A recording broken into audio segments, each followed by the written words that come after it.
إن يوم الفصل ميقاتهم أجمعين.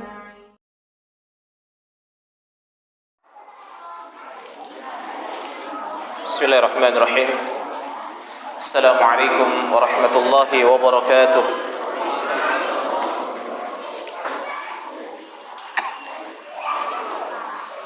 إن الحمد لله نحمده ونستعينه ونستغفره ونعوذ بالله من شرور أنفسنا ومن سيئات أعمالنا. من يهده الله فلا مضل له ومن يضلل فلا هادي له. أشهد أن لا إله إلا الله وحده لا شريك له وأشهد أن محمدا عبده ورسوله.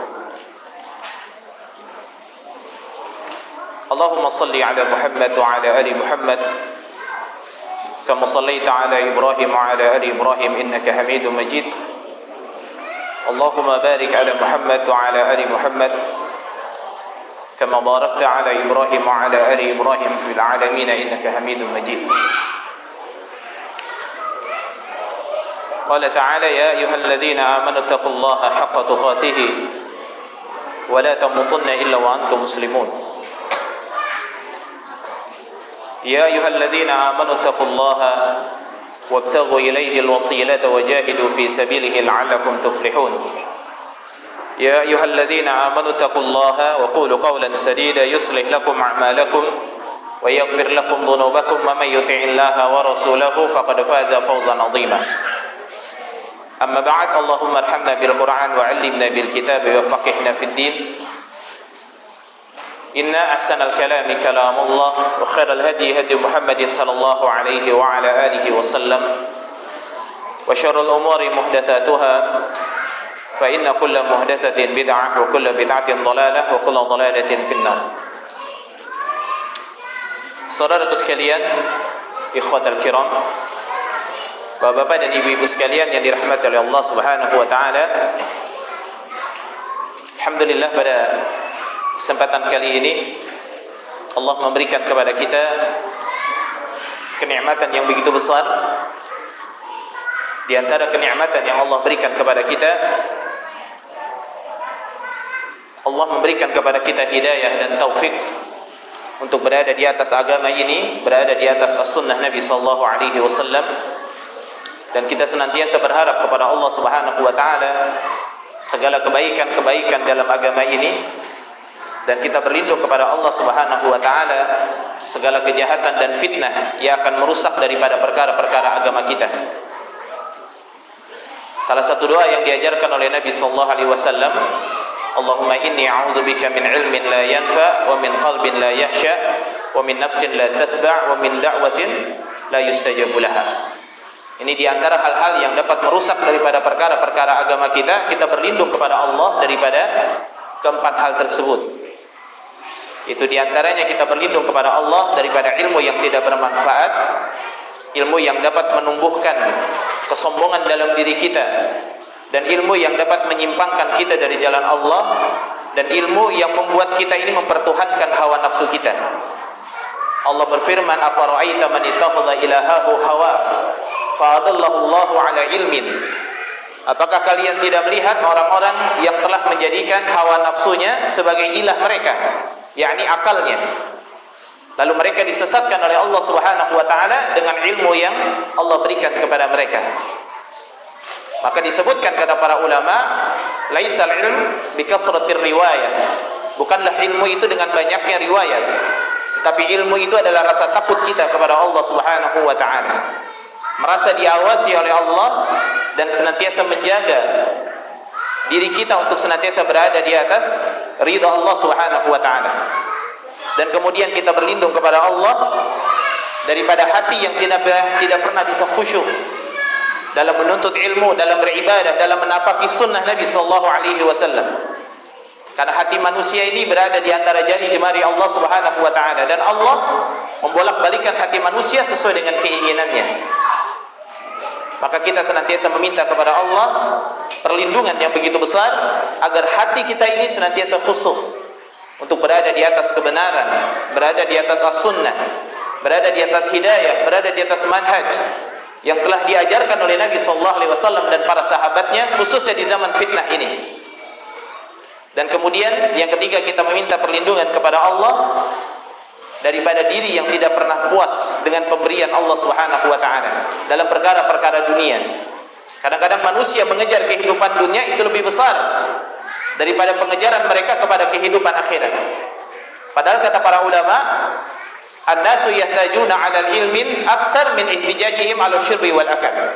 Sesungguhnya manusia itu, hajat manusia kepada ilmu itu sebenarnya jauh lebih besar daripada hajat mereka kepada makanan dan minuman.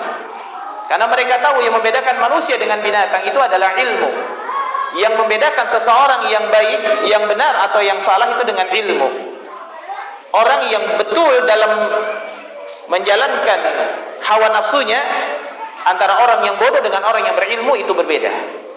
Kalau orang yang berilmu menjadikan hawa nafsunya itu senantiasa berada di atas keridhaan Allah Subhanahu wa ta'ala, sementara orang-orang yang bodoh dia bebas, hawa nafsunya sesuai dengan keinginannya, dia puaskan dirinya untuk perkara-perkara dunia, sehingga dia tidak mengejar daripada kehidupan akhirat. Dia tidak takut bahwa sesungguhnya fitnah dunia ini begitu besar.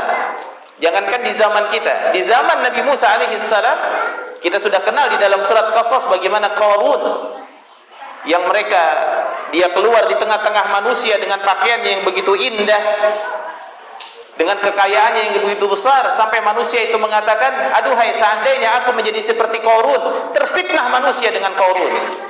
Dan sekarang banyak manusia yang terfitnah dengan dunia. Seakan-akan orang-orang yang mulia itu orang-orang yang tersemat pada dirinya semua simbol-simbol dunia pada dirinya.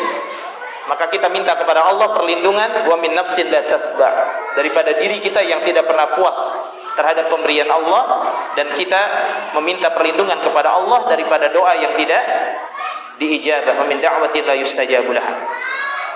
Saudaraku sekalian yang dirahmati oleh Allah, ikhwatal kiram, azanallahu wa iyyakum. Alhamdulillah kita kembali dipertemukan oleh Allah Subhanahu wa taala, yaitu dalam satu tema kajian yang sebenarnya tema tersebut itu adalah untuk diri saya sendiri, karena pernah hal tersebut ditanya oleh Musyaddad kepada Imam Ahmad rahimahullahu taala, dan kita kenal yang namanya Musyaddad ini adalah seorang ahlul hadis rahimahullah, dan dia menghafal hadis, ribuan hadis, itu seperti menghafal surah Al-Fatihah. Tapi satu ketika dia mengirim surat kepada Imam Ahmad, dan dia bertanya tentang kiat-kiat bagaimana dia bisa istiqamah teguh di atas sunnah Nabi sallallahu alaihi wasallam. Sampai-sampai Imam Ahmad ketika membaca surat tersebut dia menangis. Dia mengatakan, sungguh Musyaddad ini telah banyak mengeluarkan harta untuk menuntut ilmu, tetapi dia belum berada di atas sunnah Nabi sallallahu alaihi wasallam. Padahal kata para ulama, pertanyaan dari seorang ulama besar yang sudah begitu luas dalam ilmu, karena Musyaddad ini tahu fitnah tentang perkara-perkara syubhat dalam perkara agama itu sangat besar sekali. Kadang-kadang seseorang itu melihat syubhat-syubhat itu sesuatu yang biasa-biasa saja. Rupanya pada akhirnya dia sudah menyimpang. Tidak terasa dia sudah menyimpang daripada ajaran Nabi sallallahu alaihi wasallam. Dia sudah menjadi ahlul irji, murji'ah. Dia sudah menjadi khawarij. Tiba-tiba dia sudah menjadi mu'tazilah. Tiba-tiba dia sudah menjadi syiah, dengan berbagai macam anggapan-anggapannya. Makanya fitnah itu luar biasa, ya. Makanya kata Nabi SAW 3 kali beliau mengatakan, innas sa'id, sesungguhnya orang-orang yang bahagia itu adalah orang-orang yang dihindarkan daripada fitnah. Orang yang bahagia itu orang yang dihindarkan daripada fitnah. Orang yang bahagia itu orang yang dihindarkan daripada fitnah, ya. Karena fitnah ini, apalagi dalam perkara-perkara dunia, nanti seseorang yang sholat tapi tujuannya neraka, dia berpuasa tapi tujuannya neraka, dia beribadah mendekatkan diri kepada Allah tapi tujuannya neraka, karena dia tidak berpijak di atas jalan yang diajarkan oleh Nabi sallallahu alaihi wasallam. Allah mengatakan dalam surat Al-Ghashiyah, wujuhun yauma idzin khashi'ah, hari di mana manusia itu sangat penuh dengan ketakutan. Amilatun nasibah, mereka sudah beramal, mereka sudah berlelah-lelah, ya. Amilatun nasibah, tetapi apa yang mereka dapatkan daripada amalan dan kelelahan-kelelahan mereka, ya. Amilatun nasibah tasla naran hamiyah, dimasukkan ke dalam hamiyah, neraka jahanam yang begitu besar. Kita berlindung kepada Allah daripada hal tersebut. Maka seseorang agar dia teguh berada di atas as-sunnah Nabi sallallahu alaihi wasallam, ya kita jelaskan dulu tentang makna daripada as-sunnah tersebut. Kita sudah paham semua apa makna daripada as-sunnah. Kenapa as-sunnah tersebut disematkan oleh para ahlul hadis dan juga para a'immah, para ulama, itu di dalam kitab-kitab mereka. Seperti misalkan Syarhus Sunnah. Banyak para ulama membuat kitab-kitab mereka yang menjelaskan tentang masalah akidah itu dengan sebutan Syarhus Sunnah. Seperti Al-Barbahari, ya, kemudian Imam Syafi'i dan lain sebagainya, Imam Ahmad juga demikian, ya. Karena sunnah itu, as-sunnatu hiyal Islam wal Islamu huwa sunnah. Sesungguhnya sunnah itu ya Islam itu sendiri, dan Islam itu adalah sunnah itu sendiri. Dan sunnah itu apa-apa yang datang dari Nabi sallallahu alaihi wasallam, daripada perkataan, daripada perbuatan dan takrir.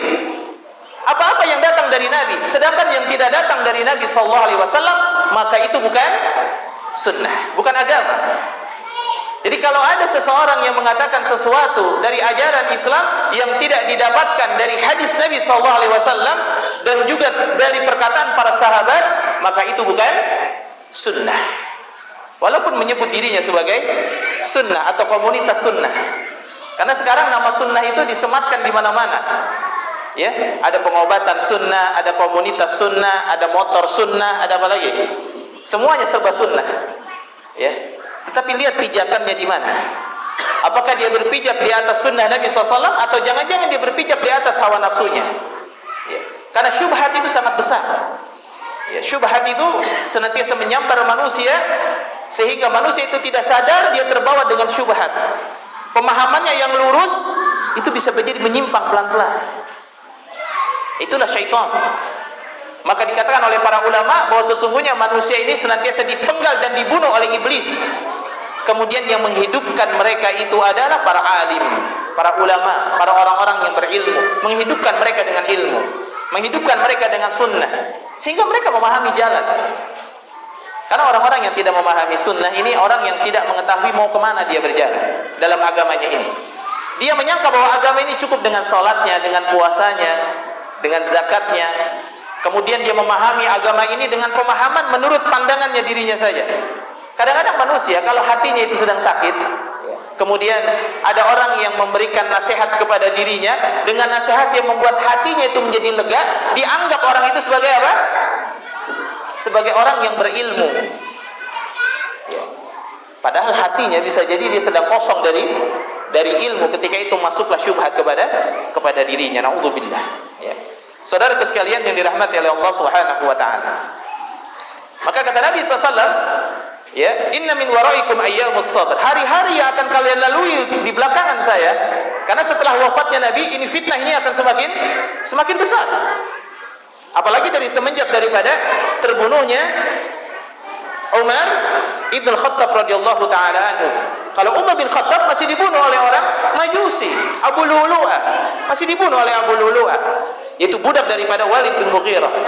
Maka Umar bin Khattab ketika dia dibunuh oleh Abu Lu'lu'ah, nanya dia kepada sahabatnya, sama siapa aku dibunuh? Oh, kamu dibunuh sama orang-orang Majusi. Maka dia mengatakan, alhamdulillahilladzi lam yaj'al maniyati ala rajulun yadda'i al-islam. Segala puji bagi Allah yang tidak menjadikan mayatku ini, kematianku itu di tangan orang-orang yang mengaku dirinya muslim. Karena kalau sudah seorang muslim membunuh muslim yang lainnya, pasti ada syubhat yang begitu besar. Ya. Dan hal tersebut terjadi, ya, pada zaman Utsman bin Affan. Utsman bin Affan dibunuh sama siapa? Orang yang mengaku dirinya muslim.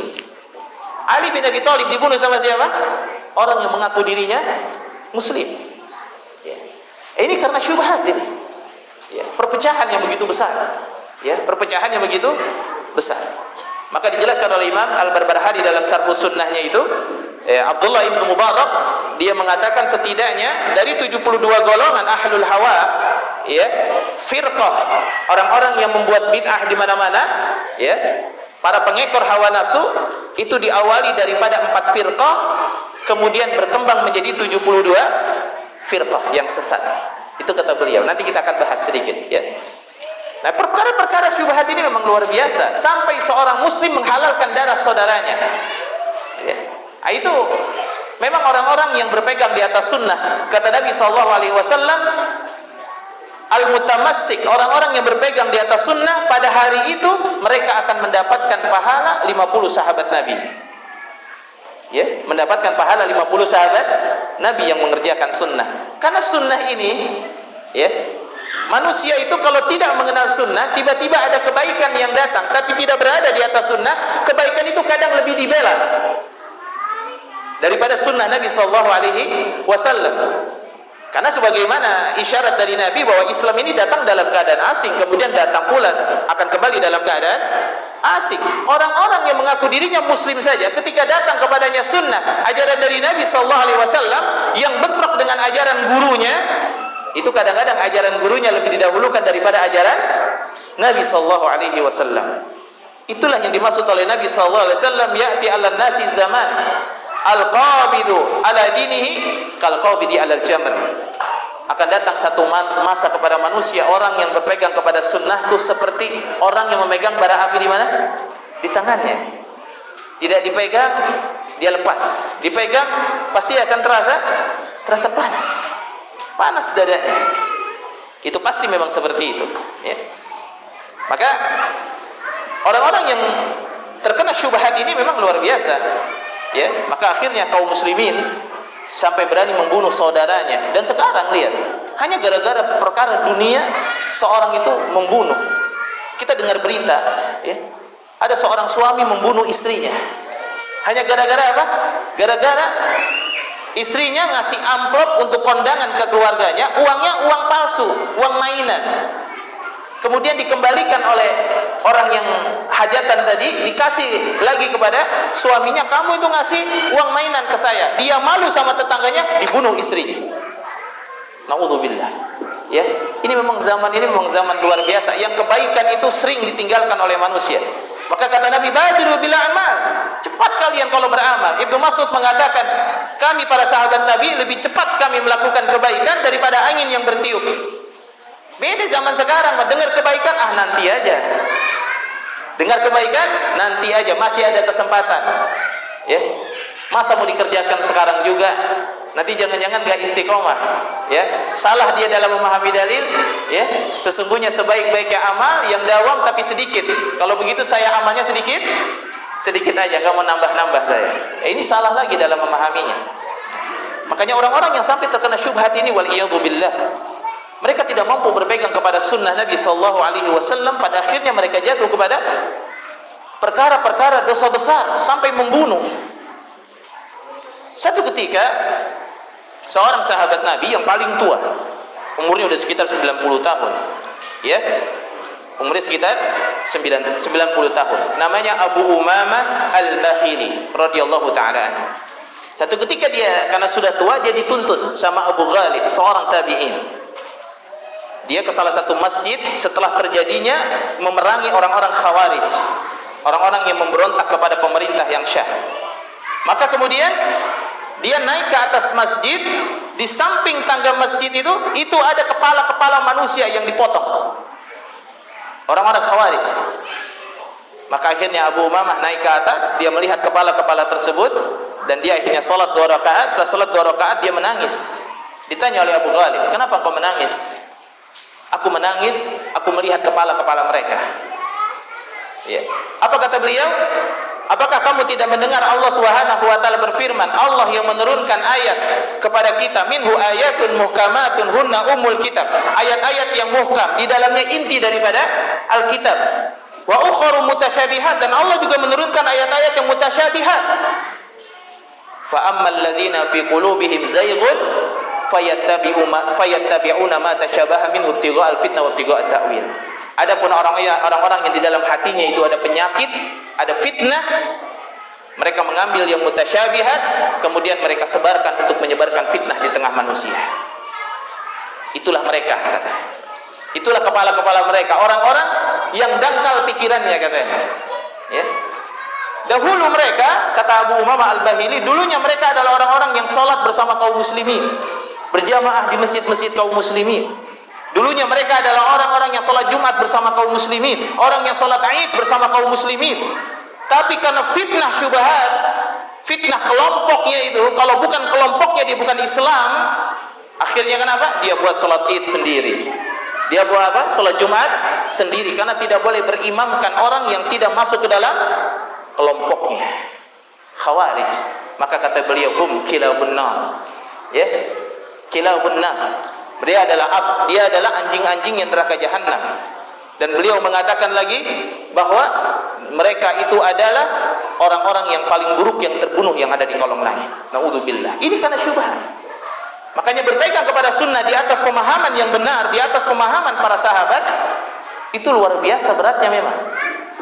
Makanya kiat-kiatnya seperti apa? Ya, saya nanti akan sampaikan pelan-pelan. Ya, jadi agar kita ini benar-benar tidak tertipu dengan berbagai macam orang-orang yang mengatakan ini dari Allah, ini dari Rasul, wa ma huwa min indillah. Padahal itu bukan dari Allah, bukan juga dari Rasul. Ada juga di antara mereka orang-orang yang menghafal Al-Quran, tapi Quran itu tidak sampai di kerongkongannya. Ya, ada juga orang-orang yang mereka membaca Al-Quran, yang bacaan Al-Quran mereka melebihi daripada bacaan Qurannya para sahabat. Gak ada apa-apanya kata Rasul. Salat kalian gak ada apa-apanya dengan salat mereka. Puasa kalian gak ada apa-apanya. Baca Quran kalian sahabat gak ada apa-apanya sama mereka. Ini bagus ini orang. Ya, tetapi rupanya ya, mereka menyangka Quran bersama mereka, tapi rupanya Quran tidak bersama mereka, karena mereka tidak mengambil pemahaman Al-Quran ini di atas jalan yang benar. Apalagi kalau sudah berani, ya, hanya dengan bermodalkan, ya, ada beberapa orang ya hanya bermodalkan Quran terjemahan Departemen Agama, lalu dia berani tampil di tengah manusia menjadi apa? Menjadi mufti, menjadi ustadz yang menjelaskan. Akhirnya dia tidak paham tuh ayat-ayat Makkiyah, Madaniyah, am dan khas, hadariyu, safariyu, layaliyu, nahariyu, syitaiyu, sofiyu, dan lain sebagainya. Dia nggak paham itu. Terabas saja sama dia. Yang penting ini ayat ada di depan saya, sesuai dengan pemahaman kelompok saya sampaikan saja biar dia ngikut sama saya. Itu na'udzubillah. Ya, ini terjadi. Maka saudaraku sekalian dirahmati oleh Allah, orang-orang yang berpegang kepada sunnah Nabi SAW, maka apa kata Nabi dalam hadis yang sahih tersebut riwayat Imam Tirmidzi, kal qabid adal jamr, seperti orang yang memegang bara api di tangan. Berat. Ya, kalau tidak teliti sesat dia. Ya, kalau tidak teliti dia bisa sesat. Makanya yang namanya ilmu itu diambil dari seorang guru yang amanah, guru yang benar manhajnya. Ya, guru yang benar metodologi dalam beragamanya, guru yang bagus akhlaknya, guru yang betul-betul dia berilmu dalam ilmu-ilmu yang betul-betul diakui oleh para ulama. Ya, bukan sekedar mengambil apa? Mengambil guru-guru. Ya. Maka saudaraku sekalian, ikhwatal kiram yang dirahmati oleh Allah Subhanahu wa taala. Kemudian dalam perkara masalah syubhat ini setidaknya ada 4 ya yang dikenalkan oleh Al-Imam Abdul Mubarak. Ya. Dikatakan qala Al-Imam Abdullah ibn Mubarak. Berkata Imam Abdullah bin Mubarak, Aslu snataini wa sab'ina hawa arba'atun ahwa. Asal daripada 72 firqah, golongan itu yang kata Nabi berapa? Umat Rasul terbagi berapa? 73 golongan, tapi satu yang masuk surga. Ya.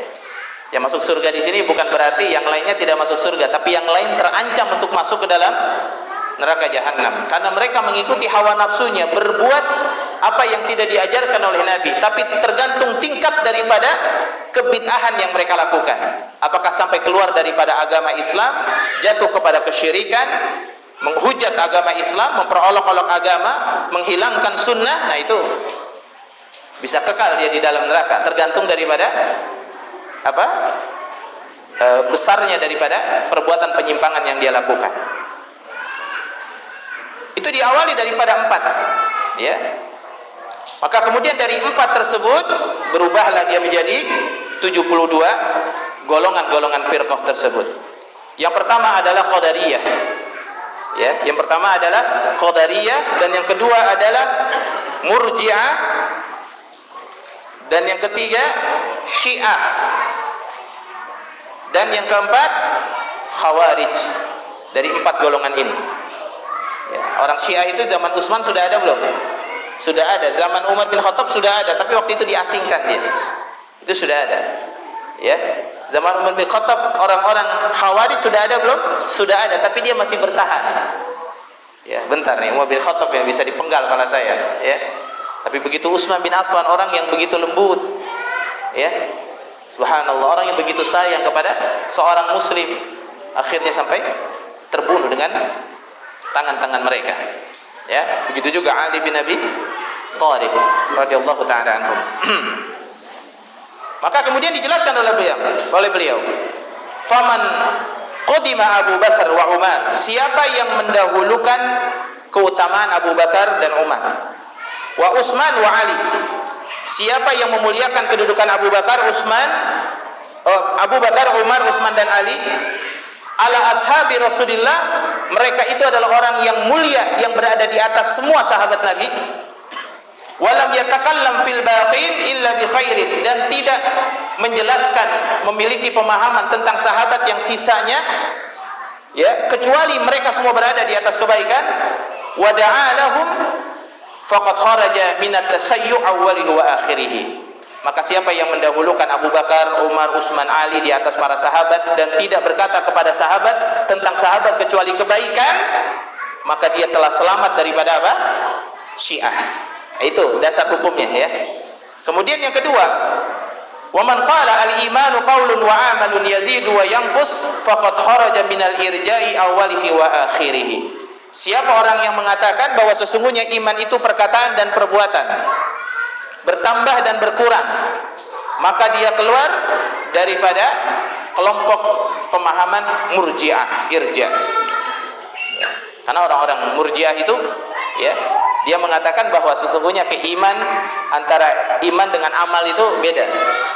Orang yang berzina, ya, itu belum tentu dia menjadi orang-orang yang berbuat dosa dan lain sebagainya, tergantung daripada hatinya, dan banyak sekali penyimpangan mereka. Kita tidak jelaskan masalah ini.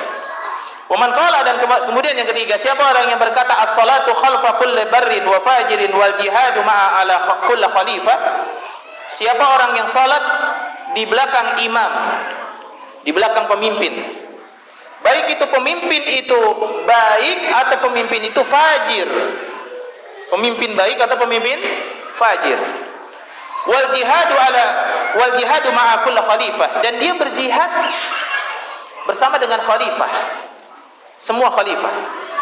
Walam yara al-khuruju ala sultani bisayf, dan dia tidak melakukan pemberontakan kepada pemimpin dengan pedangnya, ya, maka dia telah keluar daripada pemahaman khawarij, ya.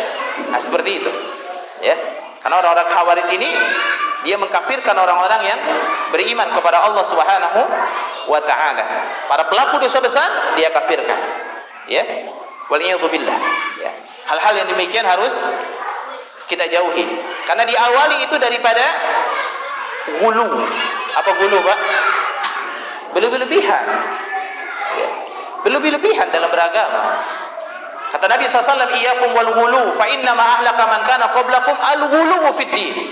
Jauhi oleh kalian sifat ghulu, berlebih-lebihan dalam beragama, karena sesungguhnya hancurnya orang-orang terdahulu itu karena mereka berlebih-lebihan dalam agama. Kalau udah berlebih-lebihan dalam beragama, ya sudah, ya, berlebih-lebihan mereka, ya, terlalu memberat-beratkan diri dalam perkara agama, ya, sampai akhirnya mereka mengatakan kalau sudah pemimpin tidak memakai hukum Allah, maka pemimpin tersebut kafir, walaupun dia salat, walaupun dia puasa, walaupun dia menyuruh kepada kebaikan, tapi dia kafir karena dia tidak berhukum dengan hukum Allah, ya. Dasar itu saja mereka akhirnya menggunakan ini untuk melakukan kudeta kepada pemimpin, ya. Apakah tidak sampai kepada mereka satu hadis dari Nabi SAW ketika Huzaifah ibnul Yaman dia bertanya kepada Nabi SAW tentang kebaikan, tentang keburukan. Maka kemudian Rasulullah SAW beliau mengatakan, ya, sesungguhnya akan datang di antara kalian adalah pemimpin a'immah la yahtaduna bi sunnati.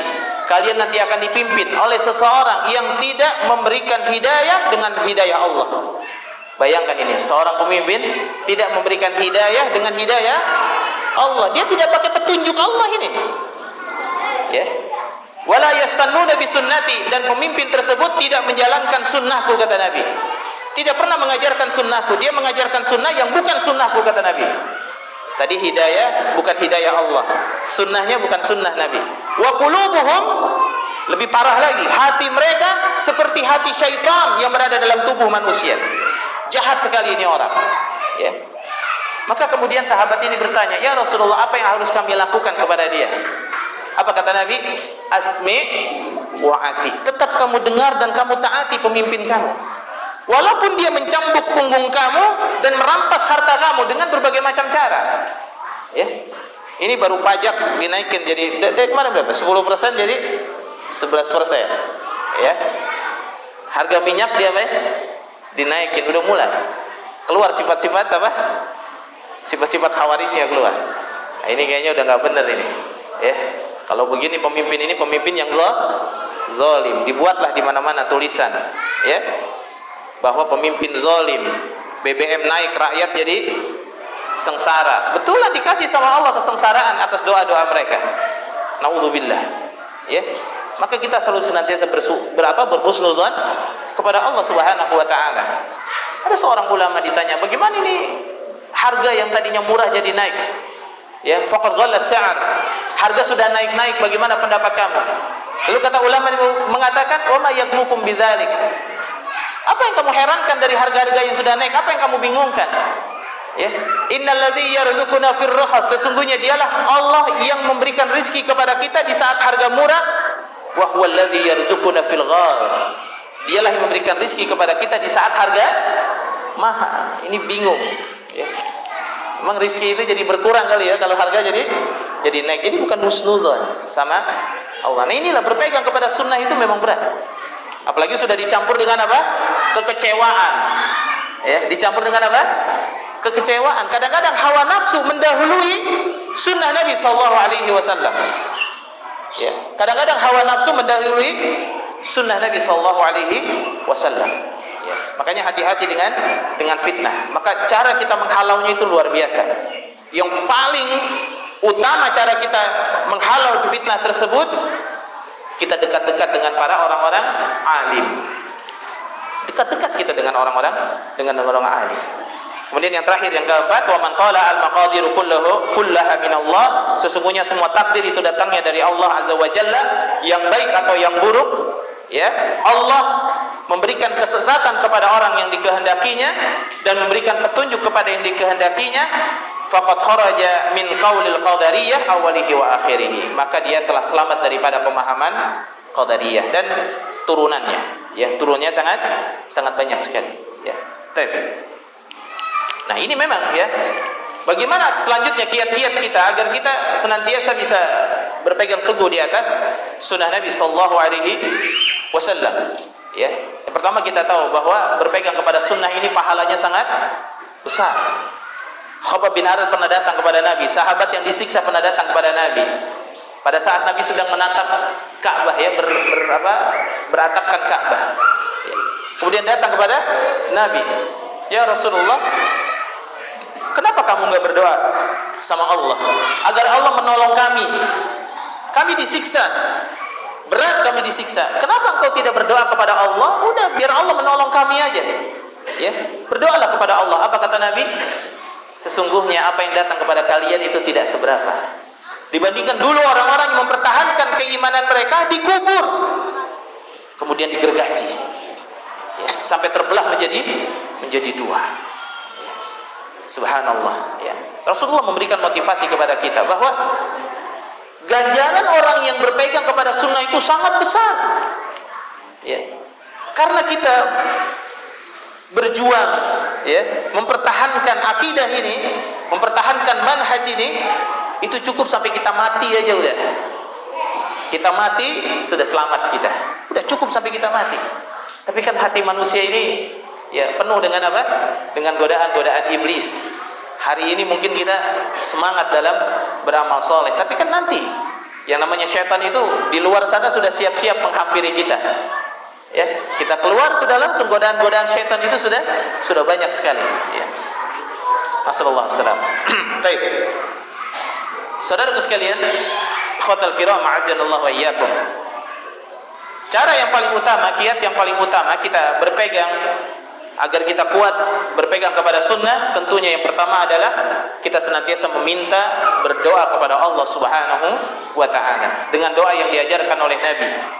Allahumma inni as'aluka huda wat tuqa wal afaf wal ghina.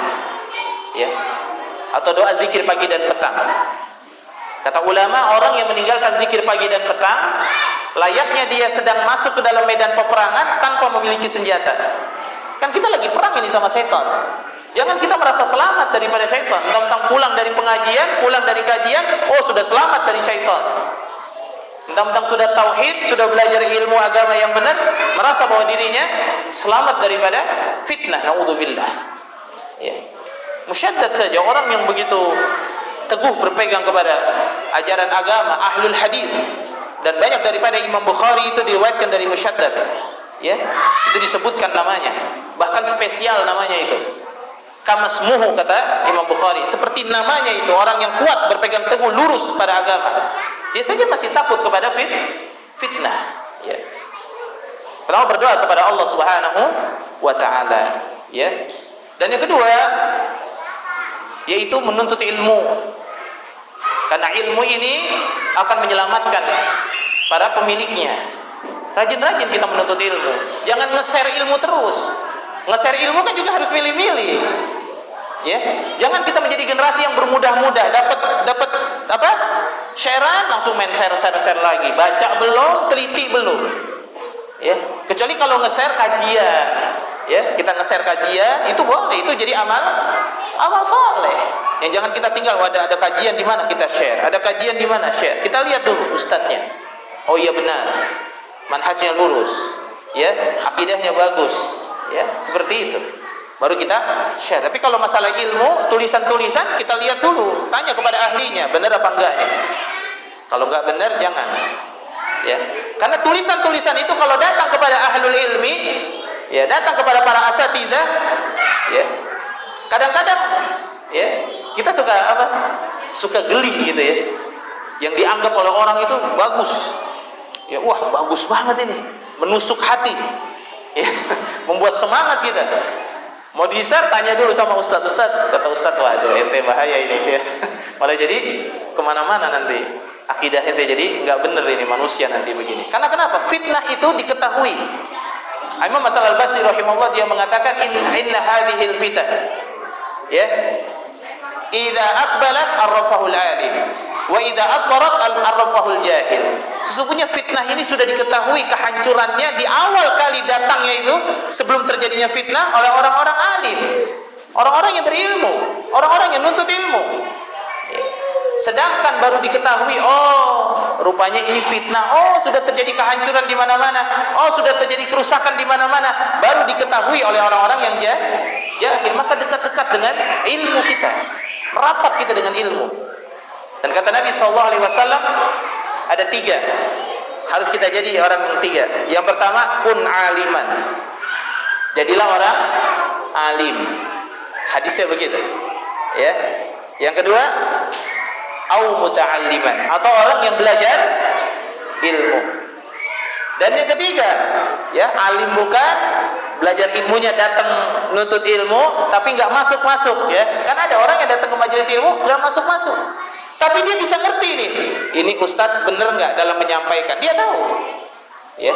Jadi para penuntut ilmu itu kalau dia mendengar tapi dia tidak bisa mengungkapkan, ya, kita dulu ya para penuntut ilmu ketika belajar dengan para asatidzah, Ustadz Hakim, Ustadz Yazid, itu ketika kita belajar itu pasti akan, walaupun kita nggak bisa ngungkapin itu, ini kamu salah, tapi kita tahu, wah ini salah ini Ustadz, nggak bener ini, walaupun tidak bisa mengungkapkan, ya, itu seperti itu. Jadi orang yang menuntut ilmu itu minimal yang terakhir dia punya al muhibban, atau dia cinta kepada ilmu, dia cinta aja pada ilmu, datang hadir ke majelis ilmu. Nggak bisa nyerap ilmu, dia biayai orang untuk nuntut ilmu, ya. Ada namanya Al-Hammad bin Al-Atiq, itu seorang ulama yang menjadi sumber fatwa di Irak pada saat itu, ya. Dia itu dulu anak kecil yang suka main-main di masjid, tapi dia cerdas otaknya. Kemudian satu ketika orang masjid ini nggak ngelihat dia ini kemana, ini si Hammad ini kemana. Akhirnya, oh Hamad udah gak ada di masjid lagi, dia ada di rumah. Begitu disamperin ke rumahnya, rupanya ibunya, bapaknya sedang mempersiapkan Hamad ini untuk berangkat ke Kuwait. Untuk apa? Untuk kerja. Mau kemana ini anak? Ini anak mau saya persiapkan buat kerja, nyari nafkah buat keluarga. Lalu apa kata orang ini? Orang baik ini, sampai diriwayatkan ini orang baik ini, dia mengatakan, udah, dia itu nggak pantas jadi pekerja, dia pantas jadi penuntut ilmu aja. Lah kalau dia menuntut ilmu, bagaimana dengan kami? Kami nggak punya biaya untuk makan dan minum. Kalau begitu, biarlah dia menuntut ilmu di Riyadh pada saat itu, ya, karena sumber ilmu di sana, ya. Semua biaya keluarga saya yang tanggung. Dan akhirnya Hamad ini pulang dari Riyadh, dia menjadi seorang mufti, ya, menjadi seorang alim. Betapa banyak ilmu dan jariyah yang Allah Subhanahu wa taala berikan kepada orang baik tersebut. Ya, seperti itu. Tapi wala takun rabi'an, kata jangan menjadi orang yang keempat, malas, nggak mau, ya, sama ilmu. Nah, itu ilmu, ya. Dan dalam menuntut ilmu kita juga harus lihat-lihat juga, ya. Dalam menuntut ilmu kita harus lihat-lihat juga, minimal 3 hal yang harus kita lihat daripada ustadz yang menyampaikan tentang ilmu. Dikatakan dalam sebuah riwayat dan disahihkan oleh Al-Albani, yahmilu hadzal ilmi min kulli khalfin uduluhu. Sesungguhnya ilmu ini akan datang dalam setiap masa itu dibawa oleh orang-orang yang pasti terpercaya. Ya. Yang pertama, orang terpercaya tersebut ada 3 yang mereka lakukan. Nih, kalau ada ustadz yang dia menyampaikan 3 hal tersebut dalam dakwahnya. Yang pertama, yanfuna anhu tahriful ghalid. Mereka meluruskan penyimpangan orang-orang yang melampaui batas. Ini kalau ustadz ini mengajarkan ilmu, penyimpangan orang-orang yang melampaui batas dalam beragama, orang-orang yang ekstrim radikal, ya, dalam beragama, hulu dalam beragama, diluruskan penyimpangannya, dijelaskan kepada umat, kita belajar ilmu dari dia. Ini yang pertama, ya. Orang alim itu kerjanya begitu, meluruskan penyimpangan orang-orang yang melampaui batas. Dan yang kedua, wa ta'wilil jahilin, ya, wa ta'wilil jahilin, dan mereka menghapuskan takwilnya orang-orang yang jahil. Orang jahil ini 3 yang mereka lakukan. Ahlul bidah itu 3 yang mereka lakukan. Mereka berbicara atas Allah dengan nama Allah, ya, dan juga pada agama Allah. Itu sesuai dengan hawa nafsu mereka. Mereka berbicara atas Allah sesuai dengan hawa nafsu mereka, ya. Mereka berbicara tentang Allah pun atas hawa nafsu mereka. Dengan agama Allah pun berbicara dengan hawa nafsu mereka. Bahkan Allah ditakwilkan sama mereka. Ya, Allah ditakwilkan. Ya, makanya kita mengenal Allah. Allah itu berada di atas langit.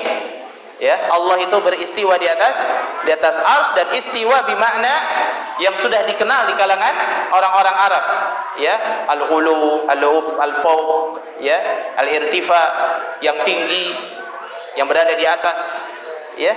Nah, seperti itu. Jadi Allah itu bukan ada di mana-mana, ya. Di mana Allah? Allah di mana-mana. Di mana Allah? Allah itu dekat. Dalam surat Al-Baqarah, wa idza sa'alaka ibadi anni fa inni qarib. Allah itu dekat. Pakai ayat ini akhirnya dia. Ya, enggak dijelaskan seperti apa. Allah lebih dekat daripada urat nadi, pakai surat Qaf. Wa anni aqrabu ilaihi min hablil warid. Enggak ngerti tafsirnya, baru baca begitu langsung berani mentafsirkan. Naudzubillah. Ya. Inilah kalau belajar Quran, ya, tapi tidak bersama dengan guru, itu bisa menjadi sesat nantinya. Naudzubillah. Ya. Dan kedua, wa ta'wilal jahilin, yaitu dia menghapuskan takwilnya orang-orang jahil. Orang jahil ini bukan berarti bodoh, Pak. Ya. Tapi dia apa? Beragama, tapi dia tidak mengikuti pemahaman yang membawa agama tersebut. yakni Rasulullah dan para sahabat, yakni salafun as-salih. Kemudian wantihali al-mubtilin, dan yang ketiga kerjaan ini, mereka ini adalah ya menghapuskan pemalsuan orang-orang yang batil. Orang batil itu suka memalsukan hadis, dihapus semua. Ya, sama siapa? Sama ahlul ilm, sama para asatizah. Ya, oh ini hadisnya tidak benar, ini hadisnya tidak sahih, ini amalannya tidak diajarkan oleh Nabi, ayo dihapus. Ya. Karena kenapa? Mereka itu sayang kepada umat, agar umat ini tidak capek-capek dia beramal saleh, tapi rupanya mereka tersesat. Naudzubillah. Ya, itu jangan sampai. Jadi yang kedua adalah kita menuntut ilmu. Kemudian yang ketiga, ya, mencintai orang-orang yang saleh, duduk bersama mereka, ya, dan mengambil faidah dari mereka. Ya. Mencintai orang-orang saleh, ini salah satu jalan bagi kita. Ya. Salah satu jalan bagi kita mencintai orang-orang saleh. Satu ketika ada orang yang datang kepada Nabi SAW, diriwayatkan oleh Anas bin Malik. Ya, orang itu bertanya, "Ya Rasulullah, kapan terjadinya hari kiamat?" Kata Rasulullah, "Persiapan kamu apa memang? Sudah persiapan belum kamu?" Ya. Orang itu mengatakan, "Untuk menyambutnya ya Rasul, saya tidak menyiapkan salat yang banyak," kata dia. "Saya menyiapkan hari kiamat tidak menyiapkan salat yang banyak. Tidak juga dengan puasa yang banyak, tidak juga dengan sedekah yang banyak.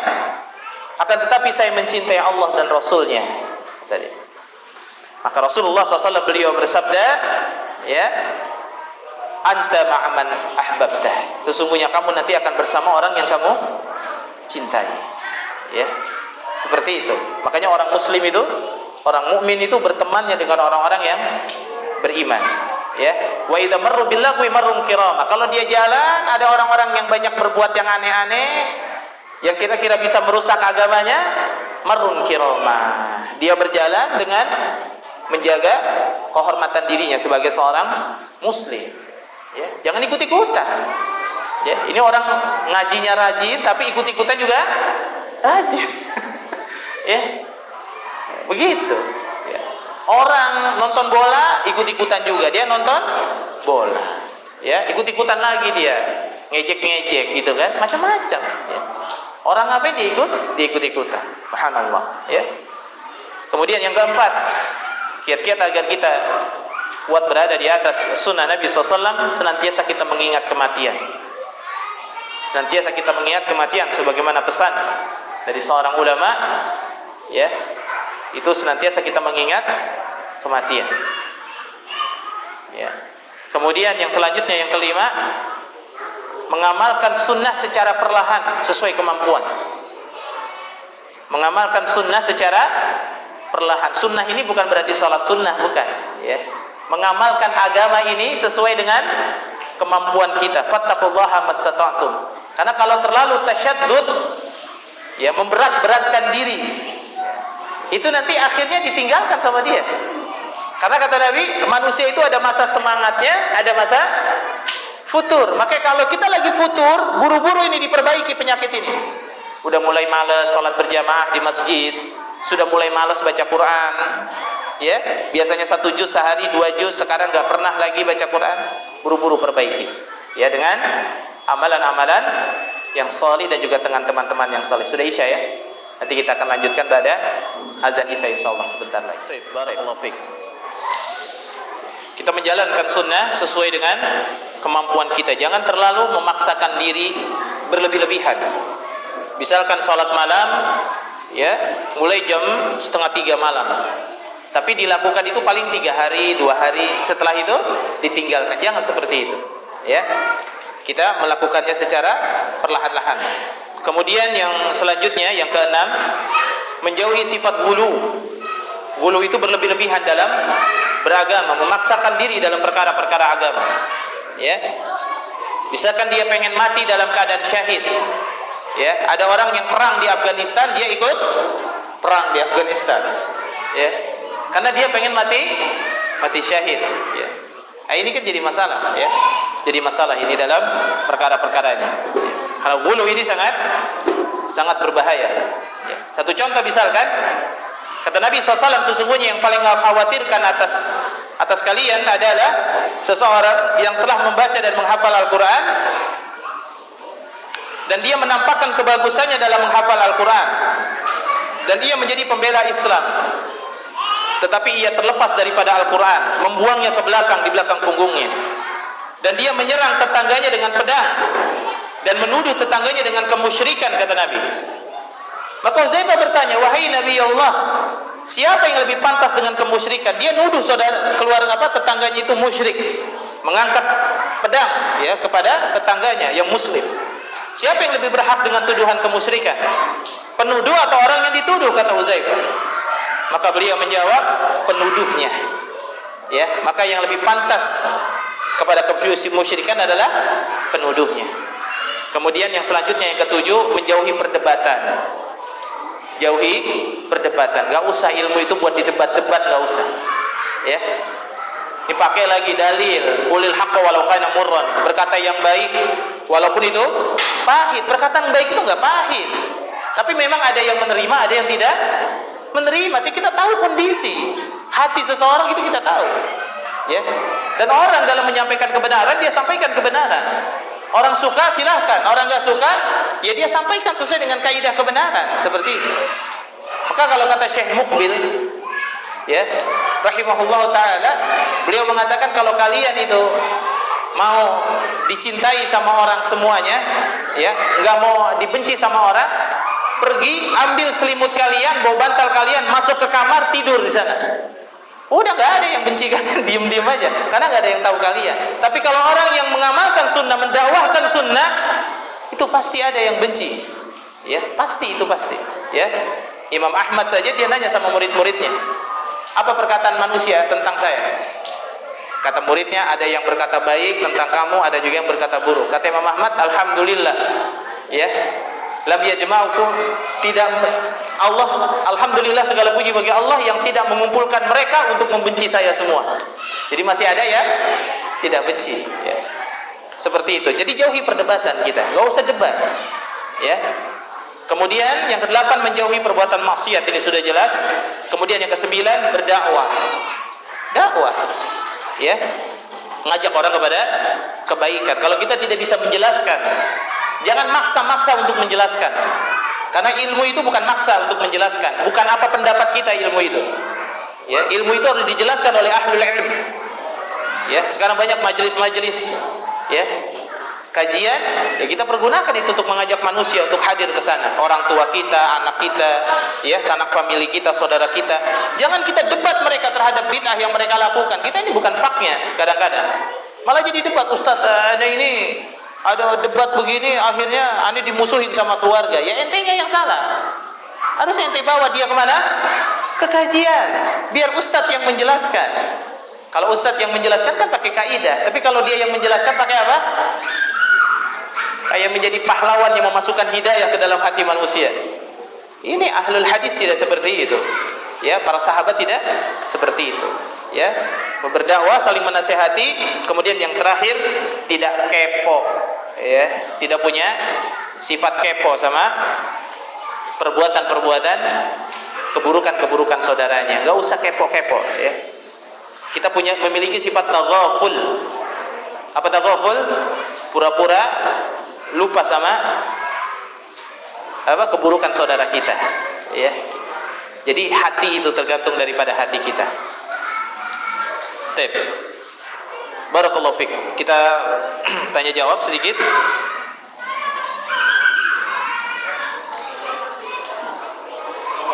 Ya, baik.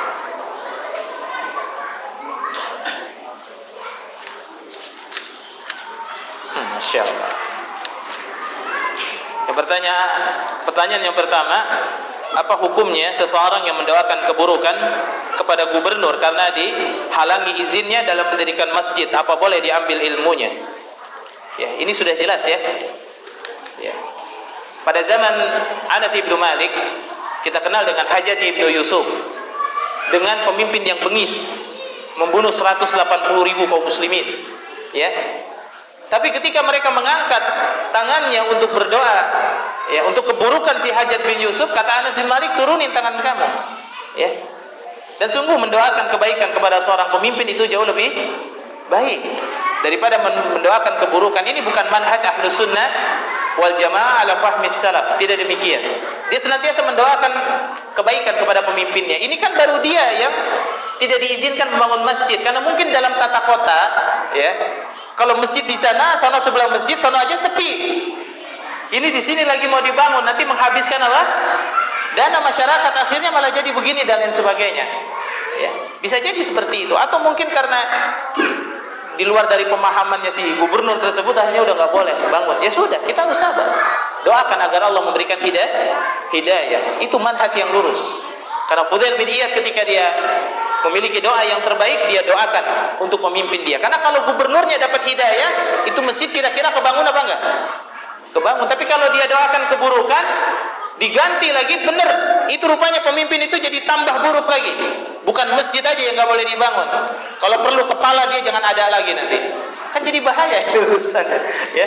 Jadi nggak usah berlebih-lebihan kita, ya. Jadi kalau ada ustadz yang mendoakan keburukan kepada pemimpin, jangan diambil ilmunya, ya. Karena ini dari adab dan juga manhaj yang benar, ini sudah tidak lurus. Ini bahaya nantinya, ya. Ini bisa apa? Bisa menyebabkan dia menjadi orang-orang yang menyimpang dari sunnah Nabi Sallallahu Alaihi Wasallam, ya. Jadi kalau ilmu tentang Quran, misalkan apa ilmu baca Quran, itu beda lagi, gak ada urusannya dengan apa? Dengan akidah. Ya, saya belajar tahsin Ustaz sama dia, ya nggak apa-apa belajar tahsin. Ya, tapi kalau selain daripada itu, ya, tapi lebih bagus seseorang itu mengambil guru yang sesuai dengan akidah yang lurus. Yang kedua, assalamualaikum Ustaz, apakah termasuk gulu meminum air sisa Habib atau Ustaz untuk dapat berkah? Iya, sebenarnya begini. Ya.